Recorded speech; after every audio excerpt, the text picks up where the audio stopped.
Present po, sir. Marasigan, Present po. Andal, Present. Parado, Present po. Sigalat, Present po. Sarsonas,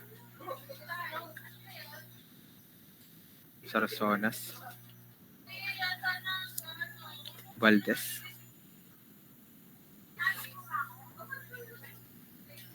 Manalo, Gonzales, Present po. De La Peña, Present po. okay.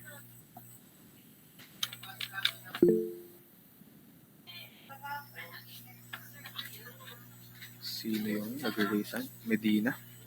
Yes po, sir. Present po. Na-late lang po. Okay.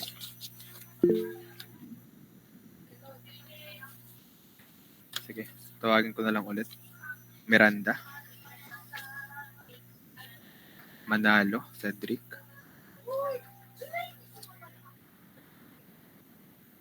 Valdez, Allen May, Sir, magkasama po si Valdez at si Ang si PS. okay. Sarsonas, Rosales, Ubina, Garcia, Bagsik, Bagsik po, present. Bagsik, Lianto, Present po. Ignaco, Present po, sir. Limayuga, ay kasama din. Abelcos, kasama din. Dilaw,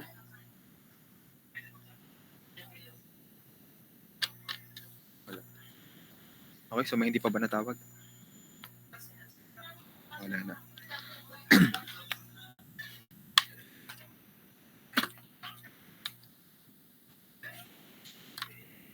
Okay.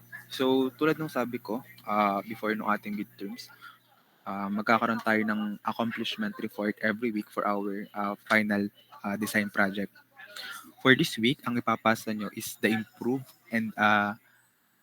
design project proposal ninyo. So, di ba nagpasa kayo sa akin ng project proposal? You will improve that based on the content na sinabi sa ating guidelines. So, it should have the function of the machine. Ano yung ating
Okay, so can we proceed with our discussion?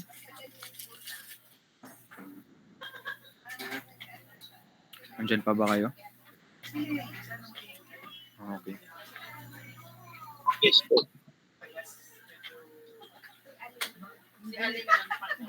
Okay, so now we are going to discuss yung ating next chapter, which is the come and follower. So just a brief introduction about come and follower. So I think we are all aware naman on the function and the definition kung saan ba ginagamit yung ating comes and followers. So come and followers are essential machine elements used in mechanical system to achieve precise motion and control. So they convert rotary motion into reciprocating or oscillating motion and are commonly found in engines, automation machinery, and manufacturing equipment. Okay, so bakit nga ba importante that we study the come and followers? So understanding come and followers is crucial for designing efficient mechanical system, optimizing performance, and ensuring smooth operation in applications such as the internal combustion engines, textile machinery, and industrial automation. Okay, so ano nga ba yung ating applications ng comes and followers? So for us, mechanical engineers, ang pinaka-common kung saan ba natin nakikita yung ating comes and follower is dun sa ating mga camshaft na makikita natin sa ating internal combustion engine. So, it is used in the valve timing mechanism. So, kinokontrol niya yung pag-open and close ng ating mga valves for the smooth operation and functioning ng ating engines. So aside from our internal combustion engines, ginagamit din siya sa mga automation. So we have punching and stamping machines, automated machinery and robotics, textile weaving looms, and packaging machine. So yun yung mga common application natin of come and follower. More on automation and commonly sa ating internal combustion engines. Okay, so before we start analyzing uh, cams and followers, let us discuss first ano ba yung general types ng cams, ano ba yung general types ng followers. So we have different types of cams and followers depending on the application. Saan ba natin gagamitin? Anong motion yung kailangan natin i-transmute for the mechanism. So, depending on the application, we have different types of cams muna. So, let's have number one, we have the radial cams. So, radial cams, a type of this cam where the follower moves perpendicular to the cam axis. So, it is widely used in machinery requiring controlled, precise, and reciprocating motion. So, radial cam, ito yung pinaka-common natin na nakikita. So, we have here yung ating follower. Ito yung pinaka-cam natin. And then, while rotating yung ating cam, dito is nagkakaroon ng motion yung ating follower. So number 2, so this is number 2, mali lang yung numbering. So we have cylindrical or drum cam. So a cam that has a cylindrical surface with a groove or contour along with the follower moves. So the follower motion is parallel to the cam's axis, making it suitable for applications requiring linear displacement. Okay, so kung ang kailangan naman nating motion is linear motion, so we have this cylindrical drum cover. So while umiikot itong ating cam dito, so the cam natin is with a groove or contour. So tulad nito. And then habang umiikot yung ating cam, yung nagiging motion ng ating follower is parallel. So sideways dito yung kanyang nagiging motion. Okay, so later I will be showing the videos naman so that you can easily visualize yung ating different types of cam. Okay, so next we have the wedge cam. So sa wedge naman, a cam with a linear profile instead of rotating one. So the follower moves in response to the wedge linear motion, making it ideal for applications needing a simple and direct force transfer. Okay, so dito naman, itong ating wedge dito is moving sideways, and then itong follower natin, sinusunod lang niya yung motion nitong ating pinaka-wedge dito. Okay, so next we have the conjugate cams. So a conjugate cam mechanism uses two cams rotating on a single shaft, each engaging a roller on a common follower to eliminate backlash and improve smooth and quiet operation. So for quiet operations, dito nga natin ginagamit yung ating mga conjugate cams. We also have the globodel cams. So this is a three-dimensional cam with a concave or convex surface. So this is similar lang sa ating cylindrical. However, we have a concave or convex surface. That's why nagiging three-dimensional yung ating cam. So it allows the follower to engage along a curved path. It is useful for complex motion requirements in automated machinery. And lastly, we have the spherical cams, a cam with a spherical working surface that allows the follower to move in multiple directions, making it highly versatile for specialized motion application.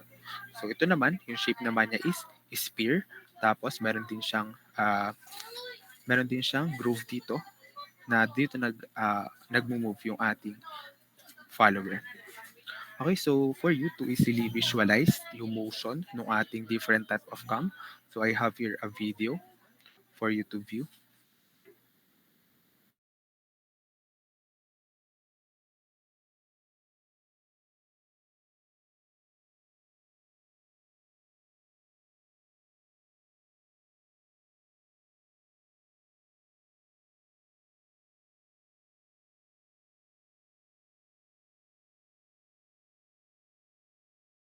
Cam and follower. When two elements of a pair have a point or a line contact, when relative motion takes place, and the motion between the two elements is partially sliding and turning, then these pairs are known as a higher pair. This cam and follower are higher pairs, since the contact between the cam and the follower is point or line contact. These cams and followers are used in internal combustion engines, feed mechanisms of automatic lathes, diesel fuel pumps, etc. Cam is a rotating element that gives reciprocating or oscillating motion to the follower. Cams are of various shapes and sizes, based on the required applications. Let us first understand how the cam and follower mechanism works. The cam and follower is a mechanical device that is used to achieve reciprocating or oscillating motion. This setup consists of three basic parts: cam, follower, and the guide or frame. Cam acts as a driving member. Follower acts as a driven member, and the frame is the support that acts as a guide for the follower. The profile of the cam is designed to achieve the desired motion, and the follower is placed on the cam, which is held in the frame. As the cam rotates, its varying cross-section makes the follower reciprocate. This is how the cam and follower mechanism works. If you are enjoying this video, please give this video a thumbs up, and if you are new to ADTW Learn, click on the subscribe button and turn on the notification to get more informative videos like this. Types of cams. Cams are classified by their shapes. There are radial cams, cylindrical cams, wedge cam, conjugate cams, globoidal cams, and spherical cams. Let's see each type one by one. Radial cam is made from a flat plate or disc, whose outer circumference is designed to produce the required movement of the follower. Hence, this type of cam is also called as a plate or disc cam. In this cam, the axis of the disc is perpendicular to the motion of the follower. The next type of cam is a cylindrical cam, which is also known as barrel or drum cam. This cam is shaped like a cylinder, and a groove is cut on the surface of the cam, and the follower follows the path of the groove. In this type of cam, the direction of motion of the follower is parallel to the axis of the cam. The third type of cam is the wedge cam. The motion of this type of cam is a sliding motion and the shape of the cam is in the form of a wedge. Then we have a conjugate cam. Here the cam is provided with the two rollers that are connected to the cam. This arrangement of the rollers constrains the motion of each other and provides a noiseless operation. Globoidal cam. The construction of this type of cams is similar to the cylindrical cam, but the surface of the cam is either convex or concave. In this type of cam, the follower oscillates about the fulcrum.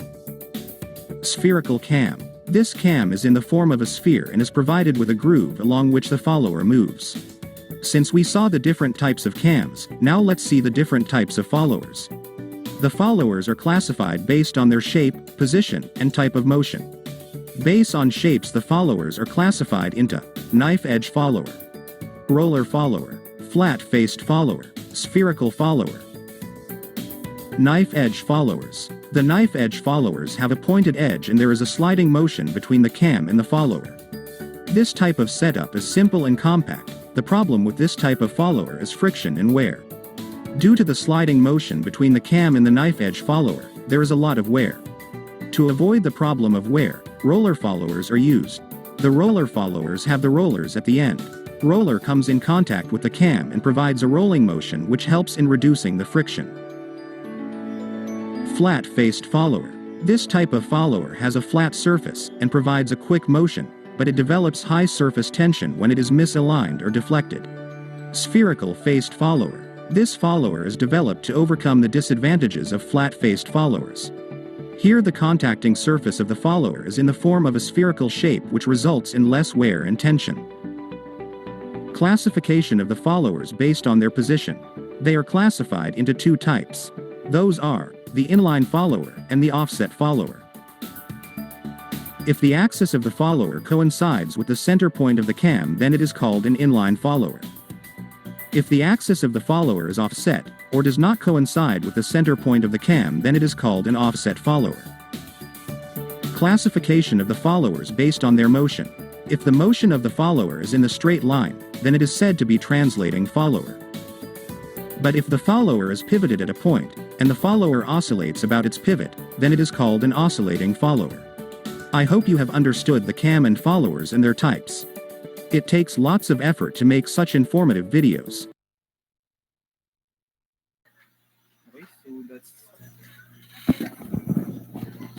Okay, so that's it for the video. So I hope clear naman, na-visualize naman our type of cams and how this cam and follower is functioning. Okay, so let's continue with the discussion.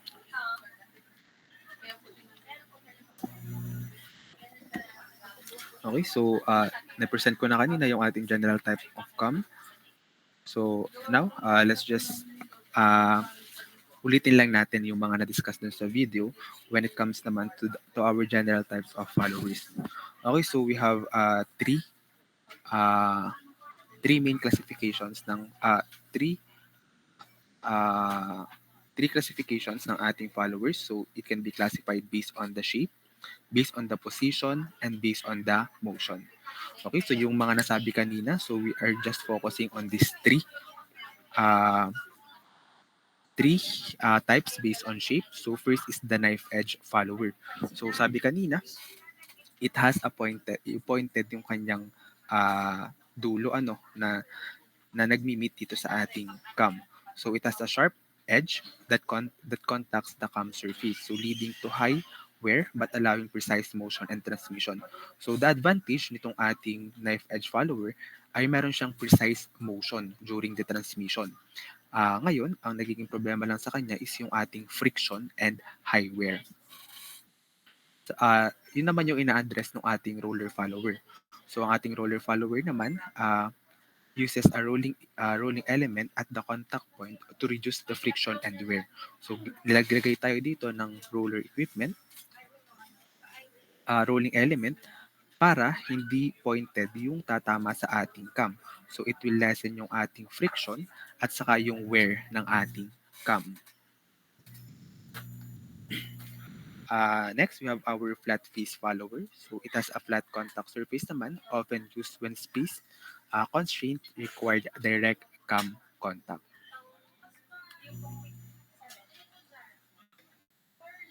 Okay, so another classification ng ating followers is based on out and the position. So we have two, tulad nga na-discuss sa ating video kanina, we have inline follower and the offset follower. So inline lang, sinasabi lang yung ating point, yung axis dito ng ating cam is inline with our follower. Kapag ka naman hindi siya inline, naka-offset yung ating follower.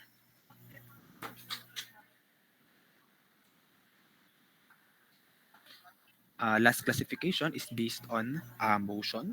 So it can be a translating motion and oscillating motion. So kapag translating motion, it moves in a straight line, either vertical or horizontal.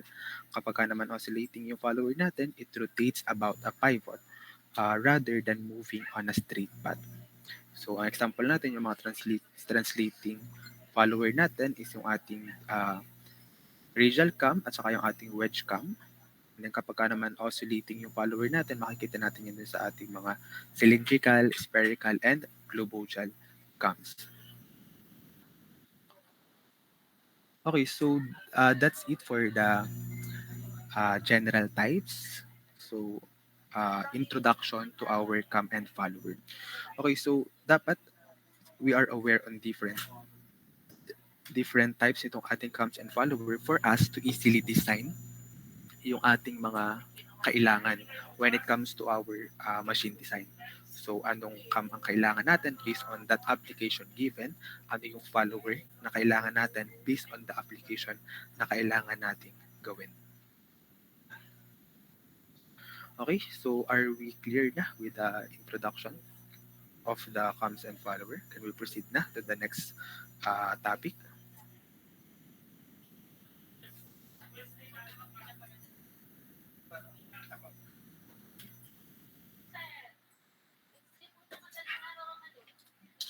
Okay, so this time we are going to discuss yung ating cam profiles and motion analysis.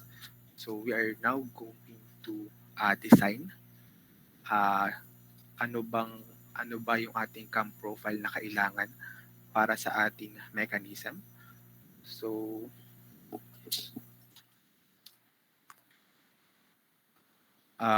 when it comes to cam profile design, cam profiles are designed based on the required motion characteristic of the follower. Okay, so we are given ano ba yung motion na kailangan nating gawin. Ano yung motion na kailangan maging output ng ating cam and follower. So from that, we are going to analyze ano ba yung kailangan nating profile ng cam. Ano ba yung shape yung kailangan natin. Ano bang shape yung kailangan natin? Anong design ba yung kailangan natin para sa ating cam so that magawa niya yung motion required ng ating mechanism. So the shape and the contour of the cam define the displacement, velocity, and acceleration of the follower. Okay, so when it comes to designing cam profile, one of the most important thing na kailangan natin munang malaman or i-discuss is the displacement diagram. Okay, so ano ba yung ating displacement diagram? So a displacement diagram graphically represents the motion of the follower concerning the cam rotation. So ito yung content ng ating displacement diagram. So we'll have the x-axis and the y-axis dito.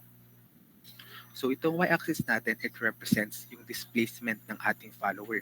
So ilang centimeter ba yung itinaas ng ating follower? Ano ba yung naging displacement ng ating follower? And then ito namang x-axis natin, this is the cam angle. So ilang degrees ba yung inikot ng ating cam para maabot niya yung displacement dito sa ating y-axis.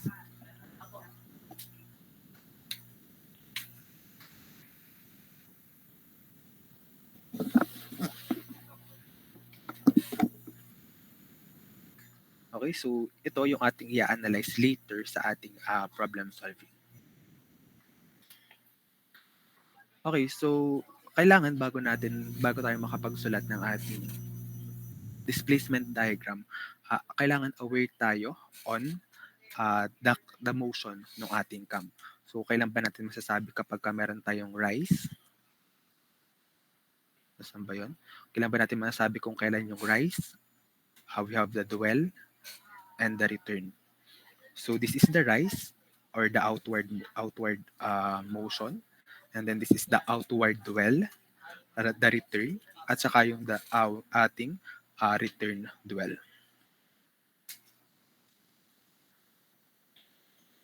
Okay, so ano ba pag sinabi nating rise? So rise is also called as outstroke or ascending motion. So minsan tinatawag din siya as outward motion. So this phase occurs when the cam imparts motion to the follower, causing it to move away from its base position. So tulad dito sa ating sample displacement diagram, from this point, yung ating follower ay tataas papunta dito sa ating maximum point na marireach na kanyang height. Okay. So from that point, magkakaroon naman tayo ng dwell. So ang meaning naman ng dwell, this phase occurs when the follower remains stationary while the cam continues to rotate. So ibig sabihin, habang umiikot pa yung ating cam, yung nagiging motion or yung pwesto ng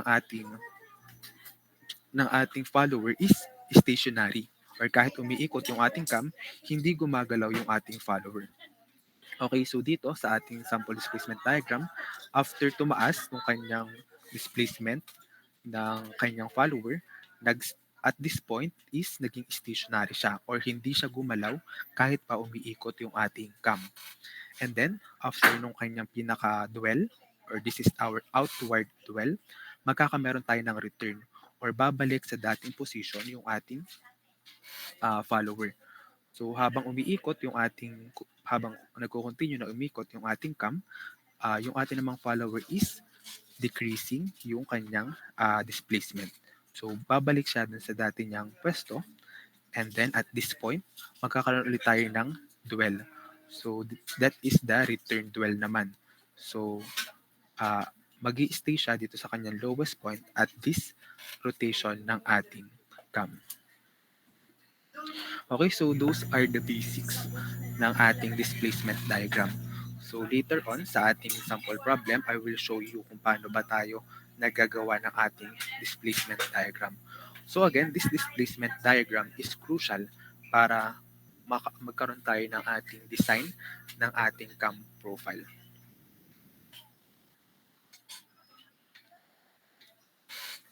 Okay, so next we have the different types of motion represented in the displacement diagram. Okay, so we have uniform motion, or we have the constant velocity, simple harmonic motion, cycloidal motion, and parabolic motion. Okay, so pag sinabi natin, dito muna tayo mag-start kasi ito yung nasa example natin. Pag sinabi natin simple harmonic motion, there is a gradual acceleration and deceleration reducing to mechanical shock. So it is commonly involved timing mechanism. Okay, so itong example natin ng displacement diagram, this is an example kung saan ang ginamit natin is simple harmonic motion. So from this point, nag-rise dito, but then hindi siya straight line or linear. Ibig sabihin hindi siya nagkaroon ng linear constant na velocity. Dahil kapag ka sinabi nating we have a uniform motion or we have constant velocity, a linear rise and fall will abrupt the acceleration changes. Okay? So kung mag-displacement diagram tayo for constant velocity, from this point up to this point, we will have a straight line. Kapag ka sinabi nating uniform motion or constant velocity. So sa halip na curve, ang makikita natin dyan is straight line. Dito naman sa return, straight line pa din yung makikita natin dito.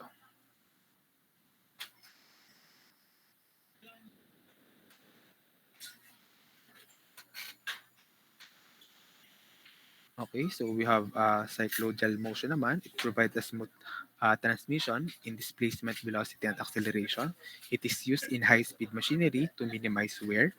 And then we have the parabolic motion.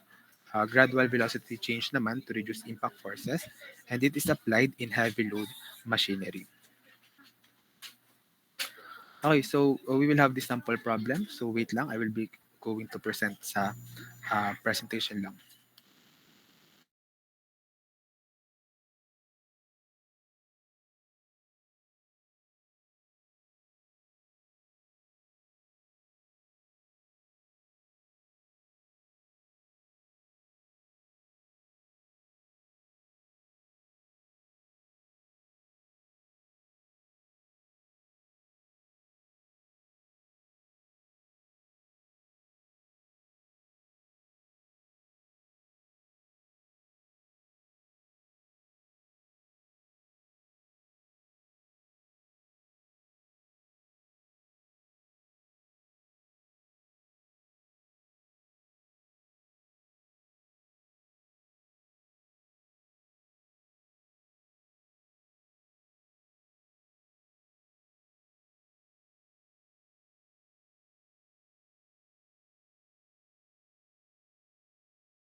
Okay, so can we proceed with our sample problem? Andyan pa ba kayo?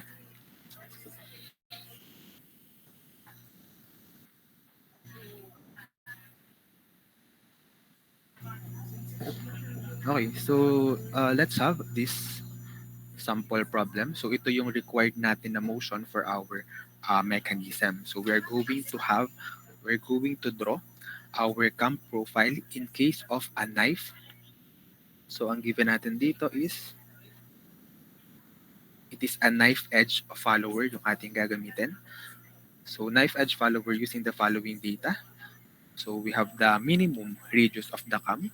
So we have the minimum radius of 5 centimeter, outstroke of 120 degrees with simple harmonic motion.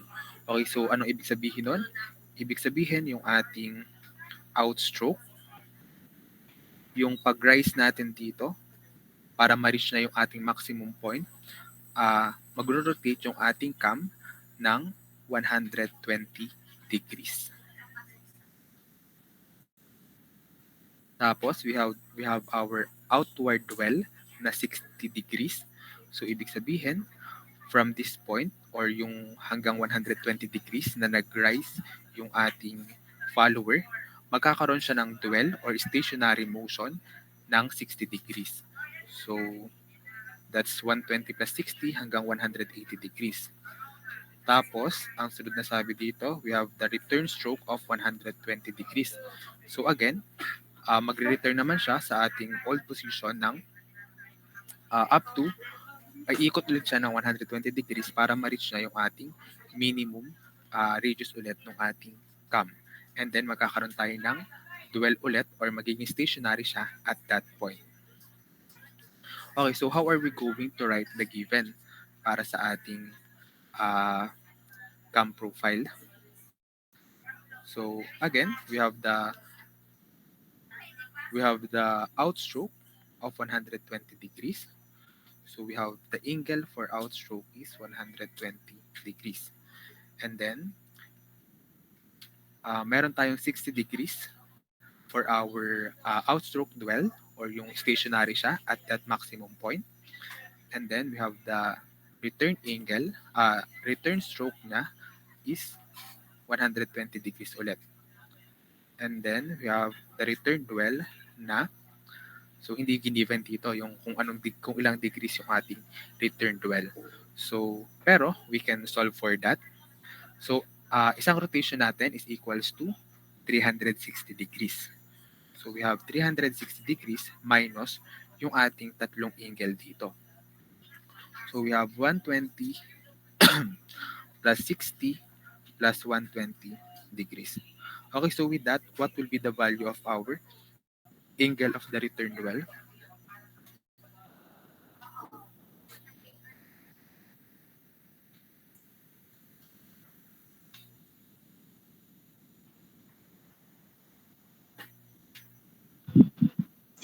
po.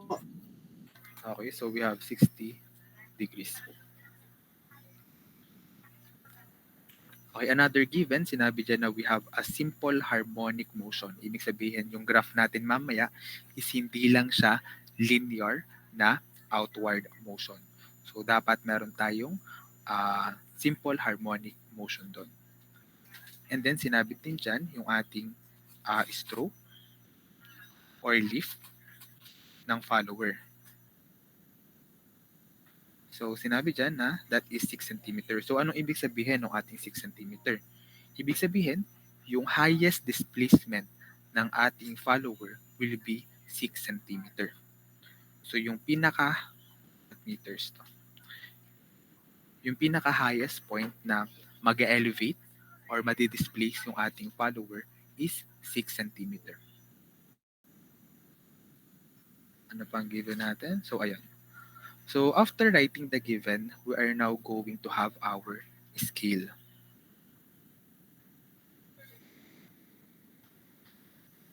So, let's say, mag-set na lang tayo ng scale dito. Since we have 120, 60, and 120, siguro pwede na yung 1 centimeter is equals to 20 degrees. So, every 1 centimeter, this is on x-axis. So every 1 centimeter sa ating x-axis is equivalent to 20 degrees. Okay, so and then for the y-axis naman, let's have 1 centimeter is equals to 1 centimeter. So same lang naman yung magiging scale natin for our displacement ng follower. So this is on y-axis. We have this scale na gagamitin so that we can easily draw ngayon yung ating displacement diagram. Okay, so how are we going to construct yung ating displacement diagram? Okay, so wait lang.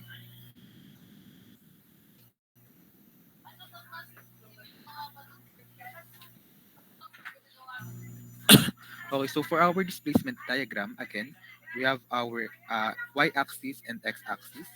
So yung y-axis natin, this is the follower displacement. And then our x-axis will be our, this is the cam angle. And then every 1 centimeter dito, sabi nga natin sa scale natin,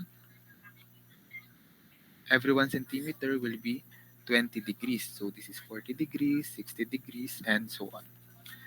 And then for our follower naman, for our follower displacement, we have the maximum lift of 6 centimeter. So automatically, this will be 6 centimeter long. Yan.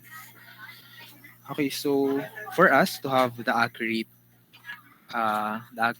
graph ng ating displacement diagram, we are going to, for this discussion, we are going to use muna yung ating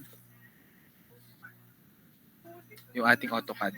But then, this will be your design plate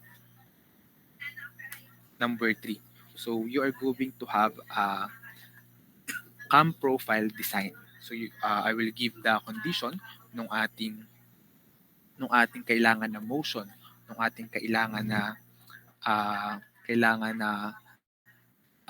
displacement ng ating follower, and you are going to have yung ating cam profile design. Okay, so gamitin na lang muna natin is AutoCAD. So wait lang, I will just be presenting my screen.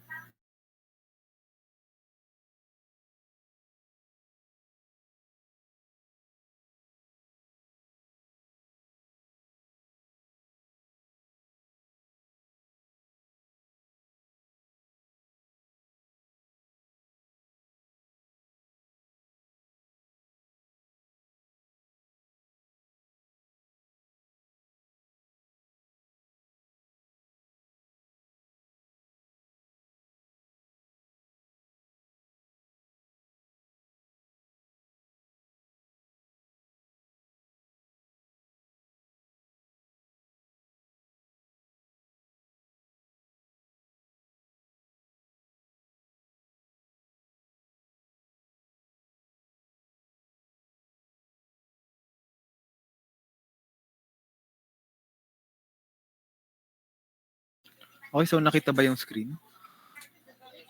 Nakikita naman. Yes po. Okay. Okay, so again, we are going to have yung ating pinaka-graph dito.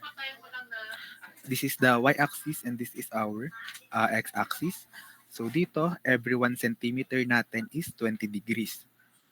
Tapos, the length ng ating y-axis will be 6 centimeter. So again, we have the outstroke of 120 degrees. So from 0 degrees to 120 degrees, the motion ng ating follower, yung motion ng ating follower will be upward hanggang ma-reach na yung ating maximum point na 6 centimeter. And then, after that 120 degrees, we will be having the outward dwell na 60 degrees. Ibig sabihin, at that maximum point, magkakameron tayo ng stationary motion ng follower ng 60 degrees. So that is 120 hanggang 180 degrees. Kasi 120 plus 60 natin is 180. And then, we will be having our return stroke na 120 degrees ulit. So after nung kanyang dwell, outward dwell, babalik na siya sa dati niyang position ng after 120 degrees. So from 180 hanggang 300 degrees, pababa naman yung motion ng ating follower. And then after that, we have the dwell for the remaining period of the cam rotation. So from 300 degrees to 360 degrees, magdodwell naman siya dun sa ating minimum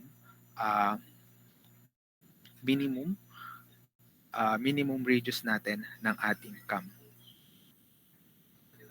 Okay, so wait lang.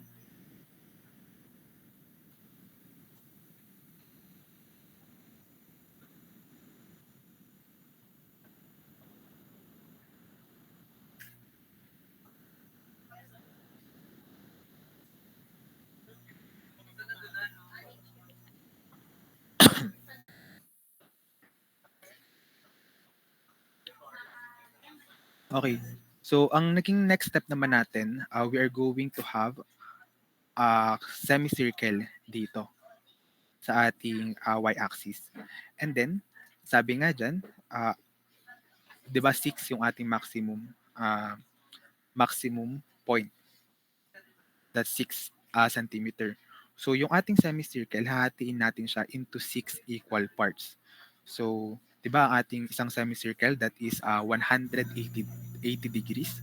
So, divide 6, that will be 30 degrees. So, ito, lalagyan lang natin siya ng line from, this is 0, 30 degrees, 30 ng 30 lang dito. So, 30 degrees, 60 degrees, 90, 120, 150, then 180. And then, from that point, magkakaroon tayo ng line dito sa ating graph. Yan. And then,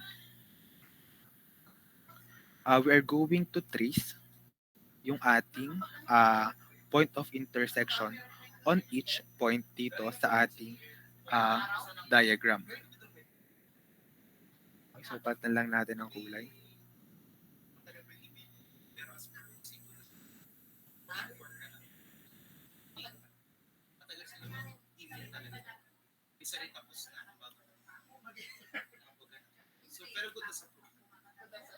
Okay.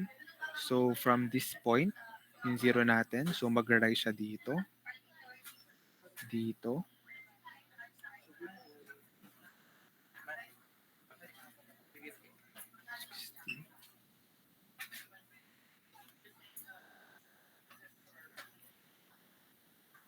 Okay.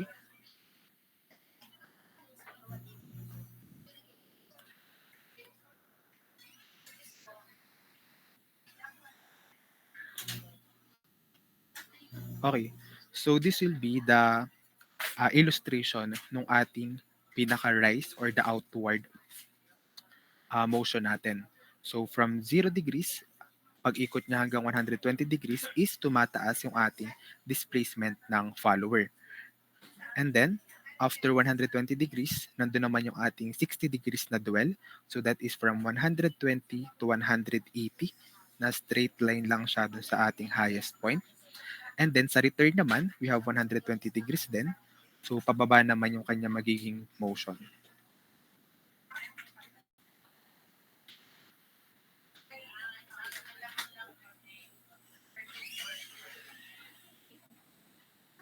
So, that is 120.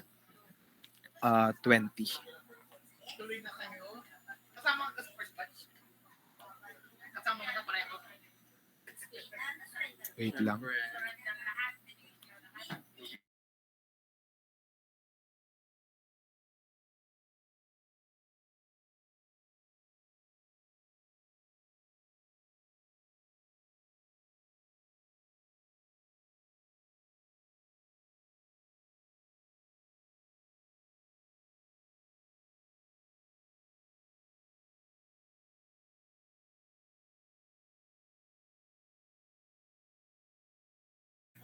Okay, so this will be our return.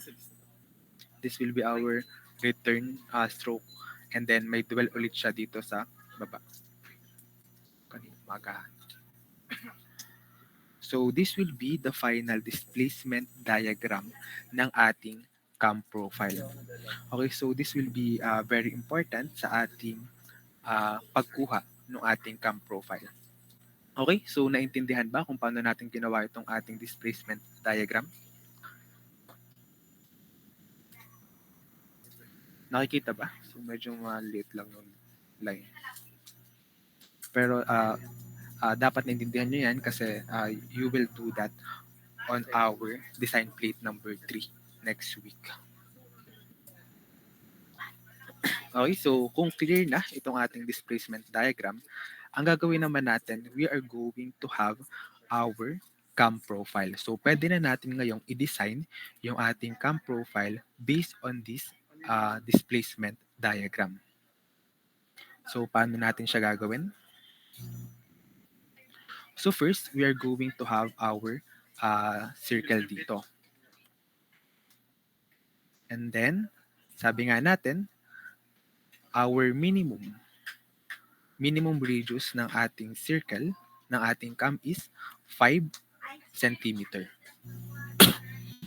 So that will be our base circle. So dito mag-uumpisa yung ating pagde-design ng ating cam profile. So next step, since hinati natin yung ating diagram into 18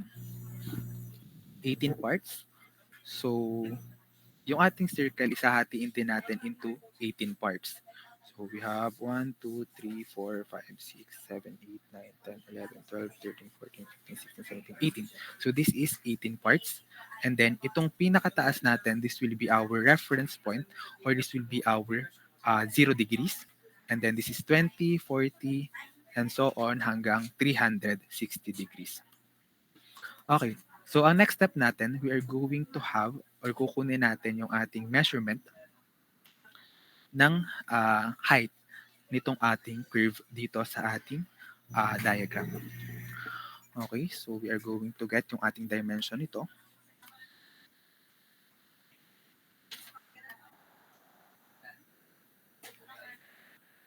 This part.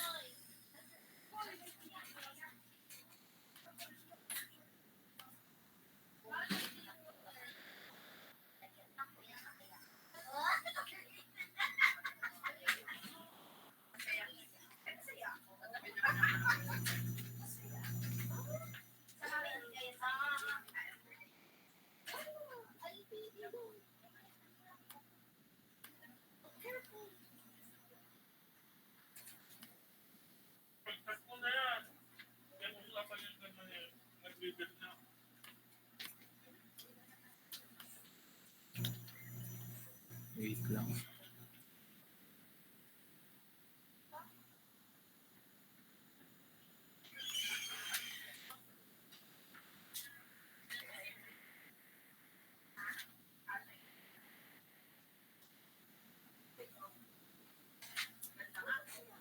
Okay.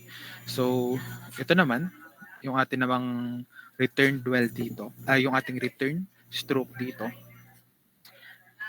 is just the same height dito sa ating rise stroke. So we have 0.4, 1.5, 3, 4.5, and 5.6.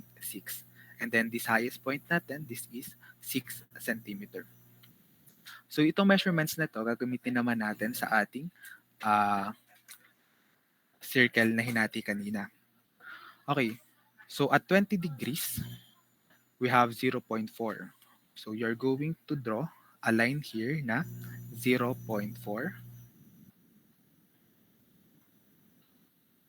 And then, kapag 40, we have 1.5. So we are going to draw 1.5 here. Kapag 60, we have 3.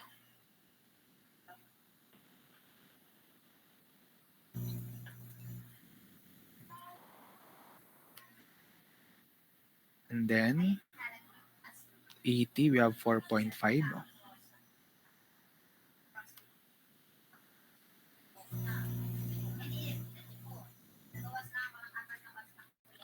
And then, 5.6.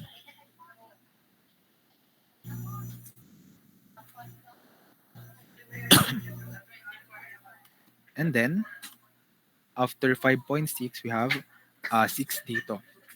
We have 6 centimeter.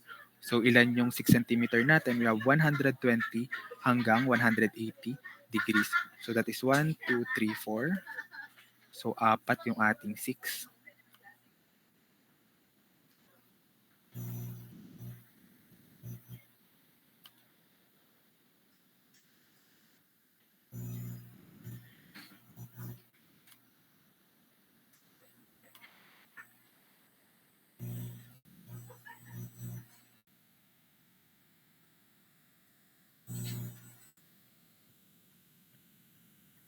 Okay, so naka-4 na tayo. That is up to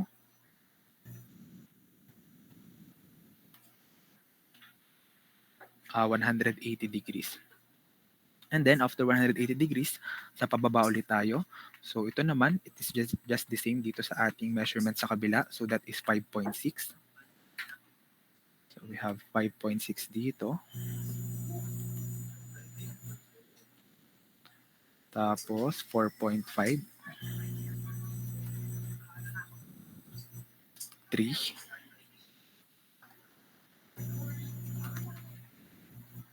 Ano sunod sa 3? After ng 3 natin is 1.5.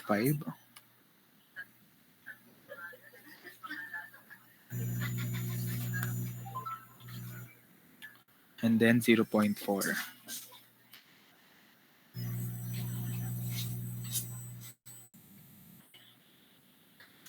Okay. And then after nung ating 300 degrees, magdodwell naman siya sa ating lowest point. So ibig sabihin, dito pa din siya sa ating minimum displacement or minimum radius ng ating cam. So yan, we can now connect yung ating lines dito so that we can have our cam profile. So ibahin lang natin yung kulay.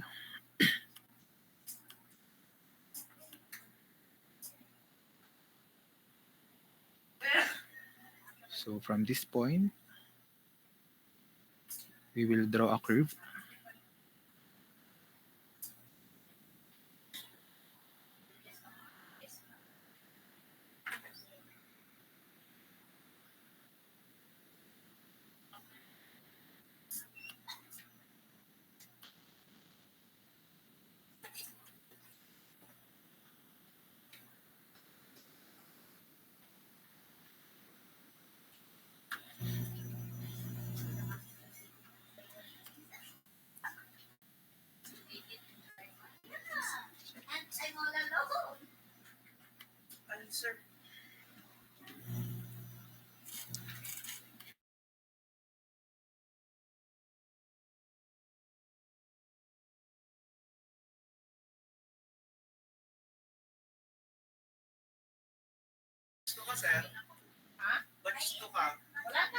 Ayaw niyo na ba?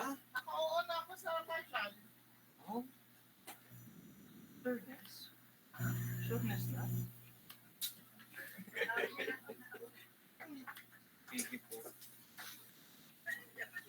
Oh, so you're just going to trace yung ating mga points dito. Wala ka no? Yes, sir.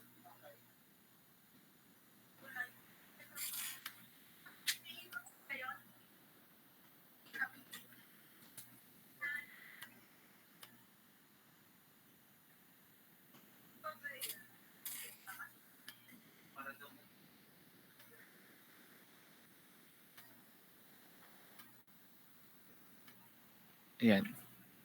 So and then, we can now erase yung ating mga nilagay na guidelines dito.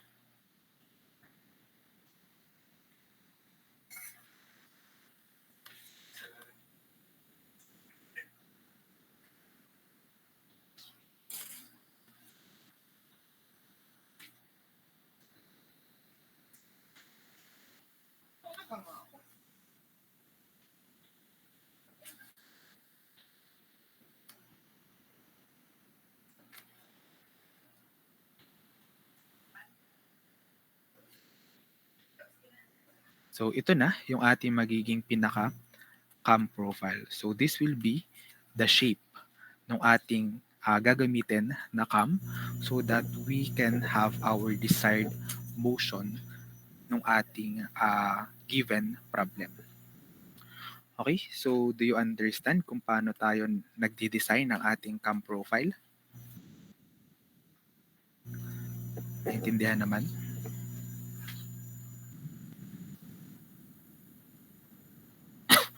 Yes po. Okay, so you're going to do the same on your design plate number 3.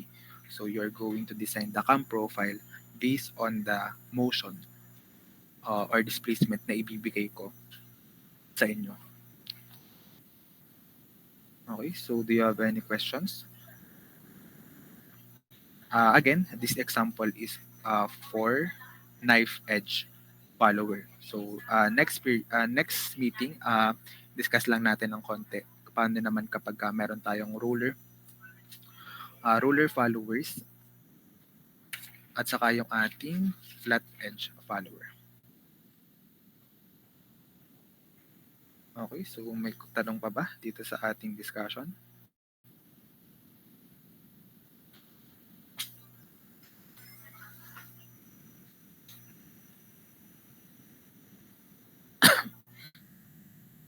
Wala naman. Okay, so again, next meeting, we're going to discuss naman yung ating sa roller at saka yung sa ating flat edge. And then, after the period, dapat maipasa nyo yung pinaka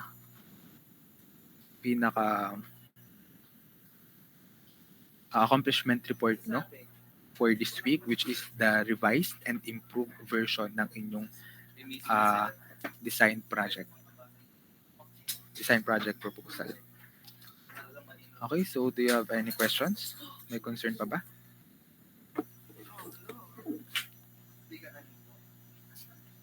Wala na? Okay, so kung wala nang ibang concern, wala na ibang tanong, you can leave the meeting na.